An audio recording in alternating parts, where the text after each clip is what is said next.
Amados, emprendimos hace un tiempo este viaje hacia modo Jonás, un modo no Cristo, de anunciar el reino, haciendo una relectura de la vieja y famosa historia que veíamos de chicos en las clases bíblicas, en la escuela dominical, acerca de este profeta que fue tragado por un pez. Pero qué riqueza volvimos a encontrar en la palabra y en esta historia, trayéndola a este tiempo, leyéndola en clave de Nuevo Pacto. Y hoy vamos a estar ya terminando en el capítulo 4, el capítulo final de la historia, no la entrega 4, pero sí el capítulo 4 en la división que tiene hecho el texto, y vamos a ver algunas cositas muy interesantes del final de esta historia. Jonás se quedó muy disgustado, se enojó, porque el Señor finalmente, fruto de su predicación, decidió perdonar al pueblo de Nínive. Y entonces dice que oró al Señor y le dijo: ¿no es esto lo que yo te decía cuando aún estaba en mi tierra? Por eso me apresuré a ir a Tarsis. Y mira lo que le reprocha. Dice: yo sabía que tú eres un Dios clemente y piadoso, lento para la ira y grande en misericordia, que te arrepientes del mal. O sea, lo que para nosotros es un valor, una virtud, algo digno de alabanza en el carácter del Padre, es motivo para él de reproche. Quiero hablarles un segundito antes de seguir adelante con el concepto de relato. Por lo menos en mi país, Argentina, hemos estado bastante familiarizados con este término. Relato es de alguna manera la cosmovisión que tiene alguien, una persona particular o un gobierno, acerca de la realidad y todo lo que vive y las decisiones que toma y todos los elementos de juicio que pesa obedecen ese relato. Es un paradigma, es una manera de interpretar la realidad. Y ocurre que cuando tanto una persona como un gobierno empieza a obrar en base a un relato determinado y se cruzan elementos que no coinciden con ese relato, que no se ajustan a ese diagnóstico de la realidad, entonces se produce una crisis, porque resulta que la realidad va a contramano de lo que ese relato está predicando, está anunciando. Todo gobierno gobierna en base a algún relato.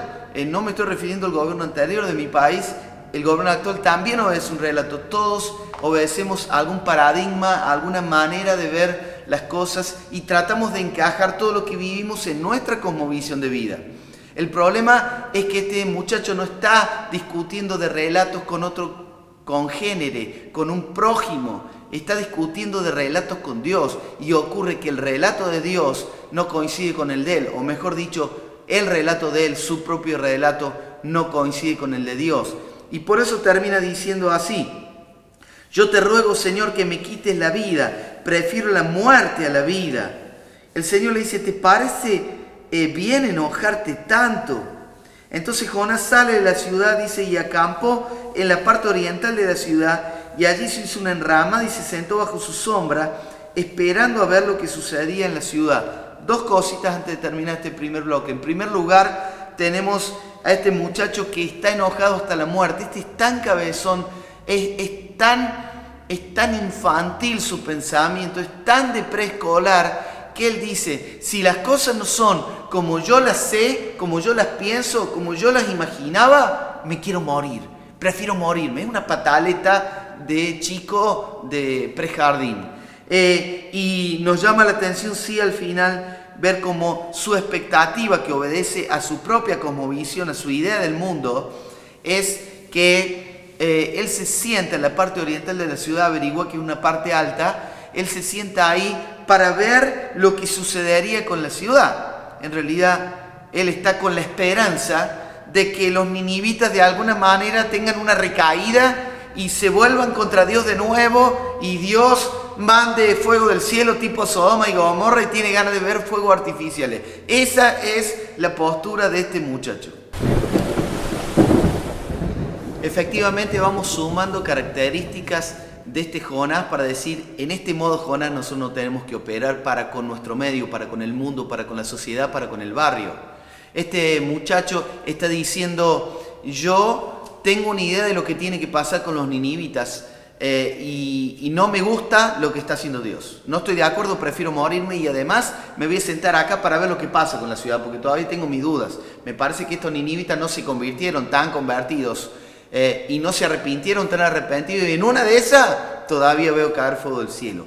Y atrás de esto se suscita la siguiente característica que podemos ver a partir del versículo 6. Dios, el Señor prepara una enredadera para que crezca encima de Jonás y le hiciera sombra sobre la cabeza, le quitara el malestar. Hay otra versión que dice, le quitara su incomodidad. Jonás se alegró en gran manera por la enredadera. O sea, empecemos a ver algo lindo acá. Jonás estaba muy enojado, pero ahora se alegró. Ahora, el problema es por qué se alegró. Porque él estaba muy enojado porque Dios no destruía a los ninivitas, y se está alegrando porque le creció una planta sobre la enramada o el cobertizo que él había hecho para sí mismo. Quiero destacar un detalle. Este muchacho está centrado en su propia comodidad. Este hombre está más interesado en estar cómodo que en el bien de 120.000 personas que están en la ciudad. Otra cosa interesantísima. Él se había hecho una enramada para estar bajo la sombra, pero evidentemente eso no sirvió. Si no, no se hubiera alegrado tanto por causa de la enredadera que Dios le hizo crecer sobre su enramada. O sea, vos procurate tu comodidad, pero en realidad no podés estar lo suficientemente cómodo, todo lo cómodo que necesitas, a no ser que Dios te ponga cómodo dentro de su propósito.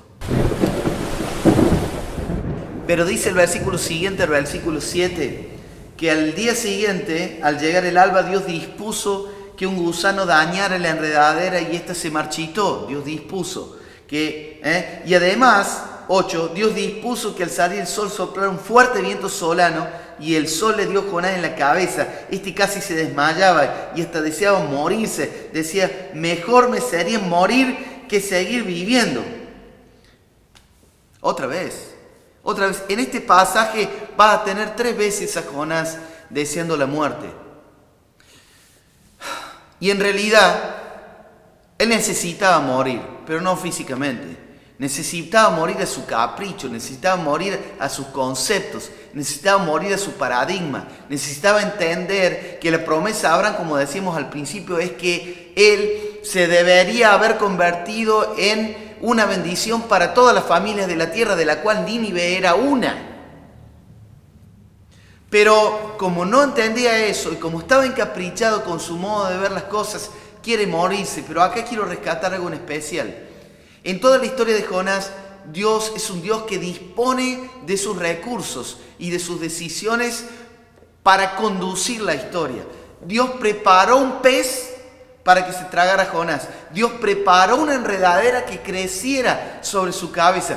Dios dispuso de un gusano para que secara la enredadera, y Dios dispuso que un viento solano le pegara, secara del todo la enredadera y le dañara con calor la cabeza, al punto que él otra vez está enfurecido en un mar de caprichos y malhumores, encaprichado y ofuscado porque las cosas no son como él las imagina que tienen que ser. El diálogo del final es imperdible. Me enamoran estos diálogos de la Biblia. Me hacen acordar los diálogos del Señor con Job, con Jacob. Dice así: entonces Dios le dijo a Jonás, ¿tanto enojo te causa lo que le pasó a la enredadera? Y él respondió, es tanto el enojo que me causa que hasta quisiera morirme. El Señor le dijo, ¿tú sientes lástima por la enredadera por la cual no trabajaste y a la cual no hiciste crecer? Durante una noche creció y a la noche siguiente dejó de existir. Y yo no habría de tener piedad de Nínive, esa gran ciudad con más de 120.000 habitantes, que no saben distinguir cuál es su mano derecha y cuál es su mano izquierda, y a donde hay muchos animales. Este diálogo pone de manifiesto cuáles son los intereses de Jonás y cuáles son los intereses de Dios. Y pone de manifiesto lo que ya dijimos, que lamentablemente este hombre obedeció en forma, por fuera, pero la naturaleza, el corazón de Dios no pudo ser incorporado en él. y él sigue pensando lo que siempre pensó. Él sigue siendo el mismo Jonás que se embarcó en una nave para irse a Tarsis y huir de la presencia del Señor. Él sigue siendo el mismo tipo, lamentablemente, que podría hoy decir en lenguaje nuestro: yo crecí de esta forma y así voy a morir con las botas puestas, yo voy a morir en mi ley, voy a morir en la mía. Y resulta que hay un Dios con unas ganas tremendas de perdonar a los ninivitas y que ha mandado un profeta para darle la oportunidad a los ninivitas de que se arrepientan. Y este hombre no va a alcanzar, por lo menos hasta el final de la historia conocida, a cambiar su propio relato, su paradigma, su cosmovisión, a entender otra cosa que no sea lo que él ha entendido hasta antes. La consecuencia de alguien que va tan a contramano de Dios, de alguien que patea el aguijón como Dios le dijo a Saulo, es no querer la vida, estar peleado con la vida. Este hombre está peleado con la vida. Repaso final de Jonás. Dios anda con ganas de perdonar a los ninivitas, pero necesita un profeta obediente que diga la palabra que hay que decir para que ellos se vuelvan. Un profeta que evangelice con evangelismo profético, que clave la palabra justa para que el arrepentimiento nazca. Y necesita que ese profeta finalmente no actúe en su propio relato o paradigma. De hecho, diría, necesita de un profeta sin relato, sin paradigma. Un profeta que se levante, obedezca y esté dispuesto a que Dios le dé la palabra justa los últimos 3 segundos antes de abrir la boca. Y necesita de un profeta, y cuando voy diciendo profeta le hablo a la iglesia de Cristo en la tierra. Somos el profeta del cual tiene que salir la palabra de Dios, que no es nada más ni nada menos que Cristo, porque lo que necesitan nuestros ninivitas, nuestro barrio, es Cristo. Cristo va a producir, la naturaleza de Cristo va a producir el arrepentimiento necesario. ¿Y qué es la actitud del profeta que espera el Señor? No alguien que se pare con expectativas de destrucción para con el medio que lo rodea. Qué vergonzoso que Jonás se quedó esperando por ver si acaso los ninivitas tenían una recaída y en una de esas Dios sí los destruía. Eso es lo que él hubiera querido, eso es lo que él le hubiera venido bien para conformar su propia visión del mundo. Por último, Dios necesita una iglesia que no ponga a la comodidad como meta. No es nuestra meta estar cómodos. Nos hacemos una enramada, entonces ni así tenemos la sombra suficiente, de tal manera que Dios tiene que hacer crecer una enredadera sobre la enramada que Jonás había construido para estar más cómodo, para que realmente podamos estar cómodos, porque la comodidad suma me la puede dar el Señor, me la puede dar el Padre, no me la va a dar lo que yo haga para estar cómodo. Y ni así el profeta entiende, porque sus ojos están puestos en su comodidad y no en lo que anhela el corazón del Padre, que son los ninivitas y su arrepentimiento. Iglesia, no nos puede pasar eso a nosotros. Nosotros no podemos tener como meta estar bien nosotros, sanarnos nosotros, crecer nosotros, prosperar espiritual y materialmente nosotros, porque nuestros ojos tienen que estar puestos en el objetivo que el Padre tiene, donde están puestos los ojos de Él, donde está su corazón. Por último y para terminar, Dios es un Dios que dispone de todas las cosas.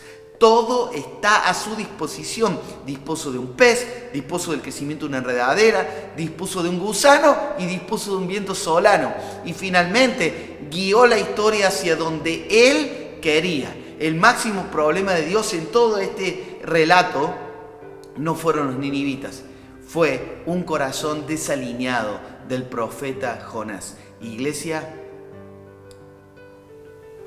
sincroniza el corazón con el del Padre. Sincroniza tu corazón con el del Padre. Los ninivitas nos están esperando. Dale una buena vuelta de rosca en tu casa a esto. Anda a escuchar el latido del corazón y vamos a saber qué hacer y qué decir. Chao, Jonás.